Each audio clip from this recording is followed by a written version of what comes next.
Hey everybody, what is going on? I hope you guys are all doing well, and welcome to another tutorial video. In this video, I'll be showing you guys how you can add shipping rates to your Squarespace site, so let's get right into it. Now, as you can see, currently I'm on one of my sites right now, and what you want to do first to set up your shipping rates is go into your settings in the bottom left.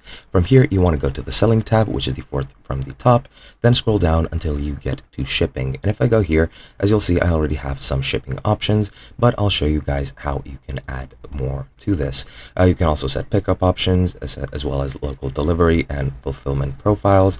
However, I'll just be adding a normal shipping option. You can also import them from Etsy if you want, but I'll just be adding one manually. So just click add shipping option, and it'll open up this menu. Here you need to choose what sort of option you want, whether it's flat rate depending on weight, carrier calculated via FedEx, UPS, or USPS. I'll just set up a flat rate. So you need to enter a option name. I'll name it test 3.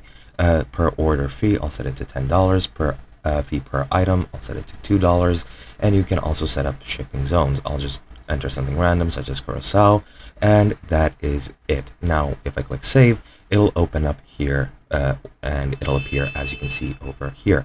Now that is pretty much how you add your shopping options. If you want to add other shipping zones, I'm pretty sure you can just click rest of the world here. If you don't want to select a specific country, I'll name this one test 4 just as another example. I'll add these same numbers, click save, and as you can see now I have a shipping rate for the rest of the world, which will exclude these countries over here, and that is basically all you need to do.